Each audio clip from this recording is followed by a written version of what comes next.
Hello. Chhath पूजा की सभी को बहुत बहुत शुभकामनाएं। विंटर गार्डनिंग बहुत जगह की जा चुकी होगी और कई जगह अभी करने की तैयारी होगी।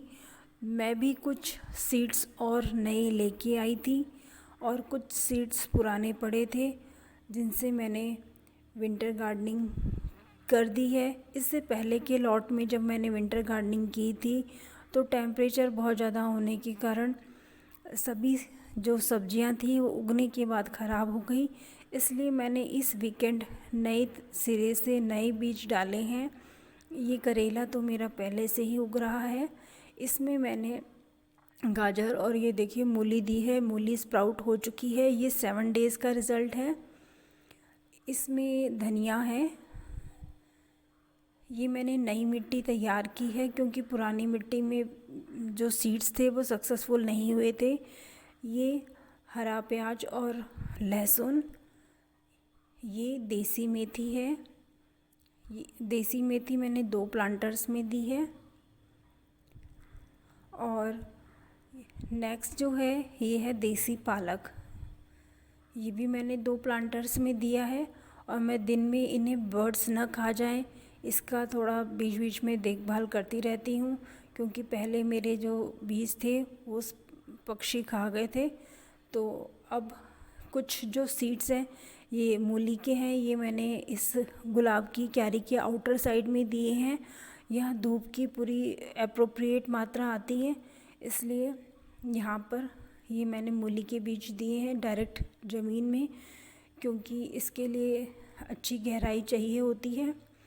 ये 14 डेज़ के बाद का रिज़ल्ट है।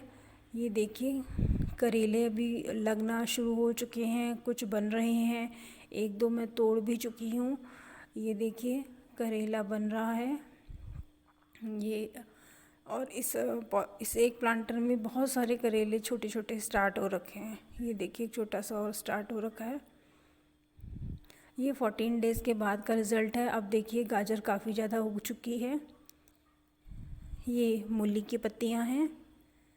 इस प्लांटर में तो हालांकि मूली नहीं पड़ेंगी बट मैंने पत्तियों के पर्पज़ से ही कि भाई पत्तियां भी काट के पराठे इत्यादि बनाए जा सकते हैं, इसलिए प्लांटर में तो मैंने पत्तियां यूज़ करने के ही पर्पज़ से मूली दी है। ये थोड़ा थोड़ा धनिया भी उगाया है।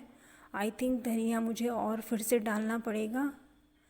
ये बहुत ज़्यादा तो नहीं उगा हुआ लग रहा है। ये देखिए स्प्रिंग ओनियन भी 14 डेज़ में काफ़ी ज़्यादा बड़े हो गए हैं।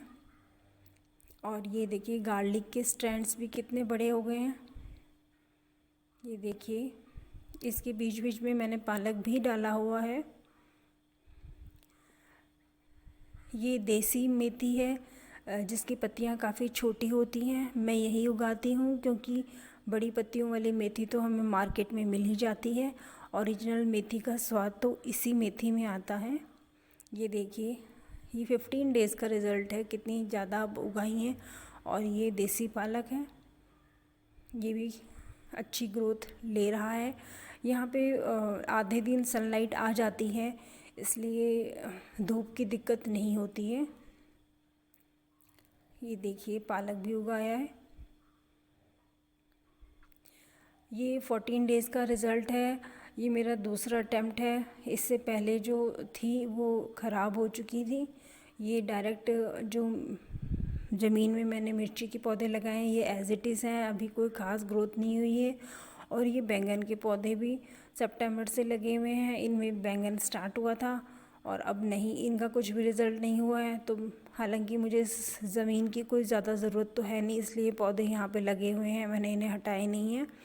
और ये देखिए इस क्यारी में पुदीना, इस पुदीने के बीच में भी मैंने लहसुन और प्याज दिया हुआ है।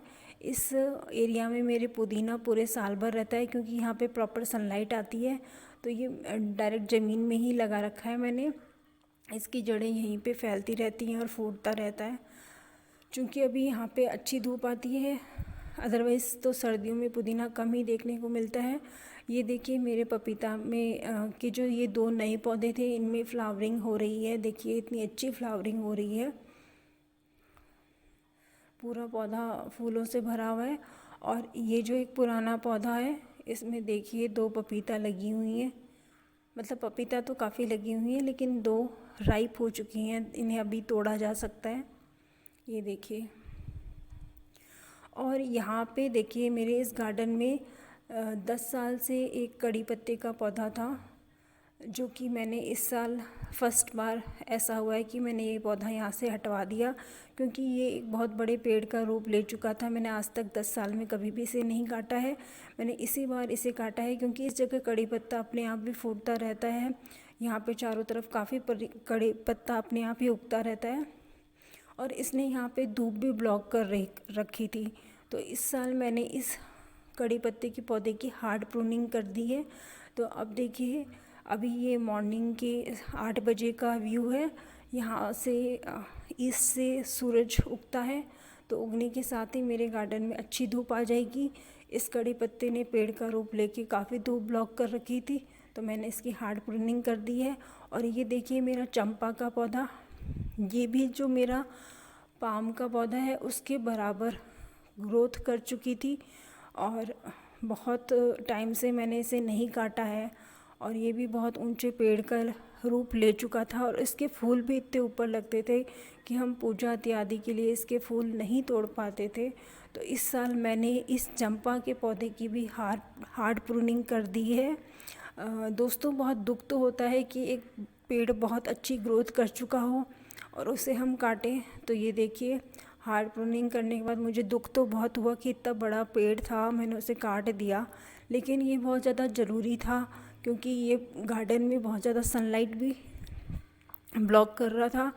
और अब ऐसा तो है नहीं, ये चंपा का पेड़ रफ टफ पौधा होता है, ये फिर से ग्रोथ कर जाएगा, और अब इसके फूल और ब्रांचेस बहुत ज़्यादा निकलेंगी, जिससे हम इसके फूलों को आसानी से तोड़ भी पाएंगे। और ये देखिए, इसी क्यारी में ये गुड़हल का पेड़ था, इसकी भी मैंने हार्ड प्रूनिंग कर दी थी, और इसकी नई पत्तियाँ अब आने लग गई हैं।